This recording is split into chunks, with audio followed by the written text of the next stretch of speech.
നമസ്കാരം. Raf talk ക്രിക്കറ്റിലേക്ക് എവർക്കും സ്വാഗതം. നാളെ കഴിഞ്ഞ് മറ്റന്നാൾ അബുദാബിയിൽ ഉച്ചതിരിഞ്ഞ് 2:30 IPL മിനി ഓപ്ഷൻ നടക്കുകയാണല്ലോ. ഓരോ ടീമിൻ്റെയും ഓരോ ഫ്രാഞ്ചൈസികളുടെയും ആരാധകർ തങ്ങളുടെ ടീമിന് ഇനി എന്താണ് വേണ്ടത്, ആരൊക്കെയാണ് എടുക്കേണ്ടത്, ഇങ്ങനെയൊക്കെയുള്ള കാര്യങ്ങൾ ചർച്ച ചെയ്യുന്നൊരു സമയമാണ്. അപ്പോൾ നമ്മൾ അതിനെക്കുറിച്ച് ഓരോ ടീമിൻ്റെയും ഓപ്ഷനിലെ മെയിൻ ടാർഗറ്റ്സ് എന്തൊക്കെയായിരിക്കും, ആരൊക്കെയാണ് ഇപ്പോൾ അവർ റീറ്റെയിൻ ചെയ്ത് വെച്ചതുകൊണ്ട് അവരുടെ പ്ലേയിങ് ലെവലിൽ ഉണ്ടാവുക, അപ്പോൾ അവിടെ എന്തൊക്കെ സ്ലോട്ടുകളാണ് ഫില്ല് ചെയ്യാനുള്ളത്, ഇതൊക്കെ നമ്മളൊന്ന് പരിശോധിക്കുകയാണ്.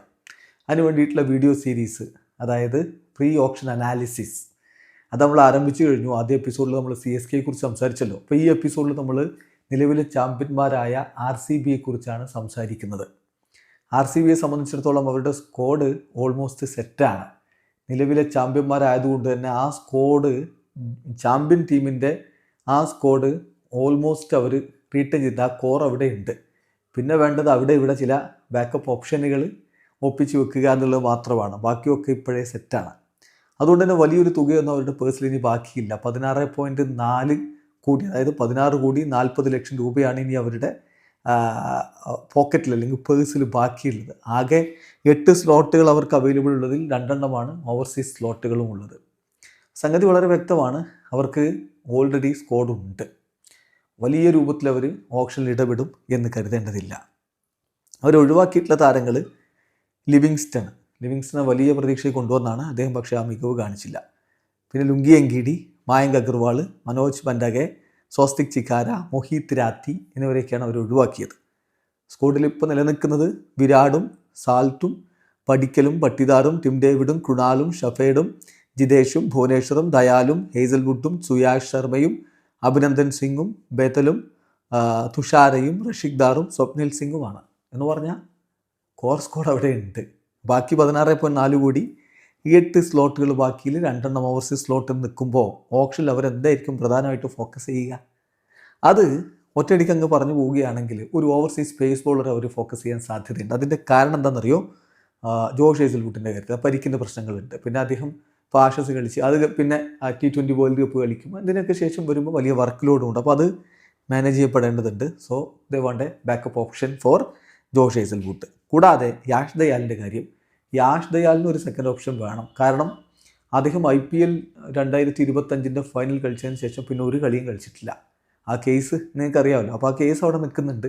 അദ്ദേഹം അവൈലബിൾ ആവുമോ ഇല്ലയോ എന്നുള്ള കാര്യം സംശയമുണ്ട്. അപ്പോൾ അതുകൊണ്ട് അവർ അത്തരത്തിലുള്ളൊരു നീക്കം നടത്തിയേക്കും. പിന്നെ ഇന്ത്യൻ ബാറ്റർമാരെയൊക്കെ എത്തിക്കാനുള്ള പേഴ്സിൽ പൈസ ഉണ്ടെങ്കിൽ അവർ ആ നീക്കവും നടത്തും.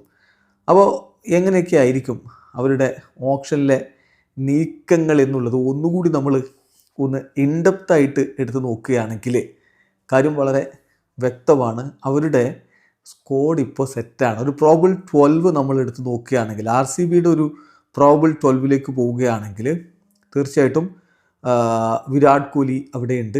സോ വിരാട് കോഹ്ലിക്കൊപ്പം ഓപ്പൺ ചെയ്യാനുള്ള ആളും അവിടെയുണ്ട്. അപ്പോൾ ആ രൂപത്തിലാണ് അവരുടെ സ്ക്വാഡ് അവിടെ ഉള്ളത്. സോ ഫിൽ സാൾട്ടും വിരാട് കോഹ്ലിയും.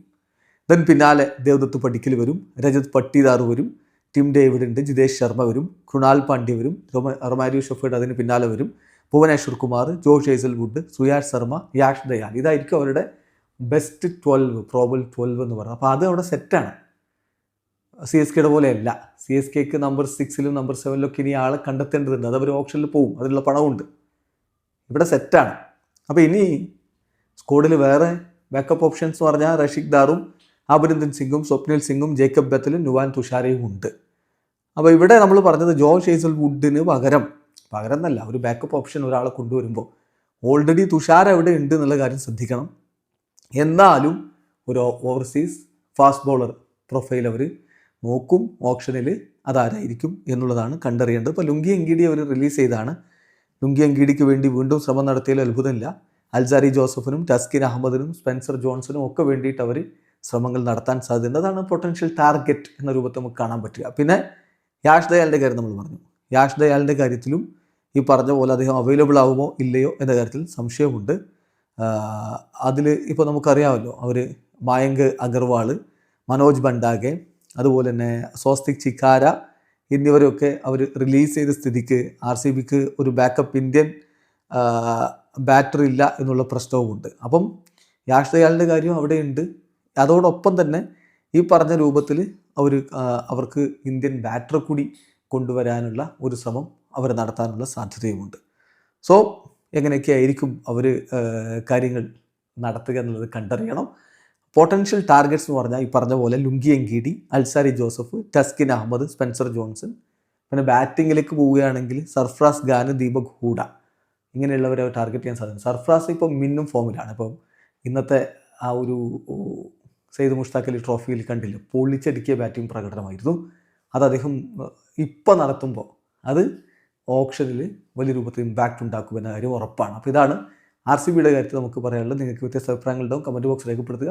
വീഡിയോ അവസാനിക്കുന്നു. ക്രിക്കറ്റ് ലോകത്തെ കൂടുതൽ വിശേഷങ്ങൾ ഭയങ്കര എത്താം.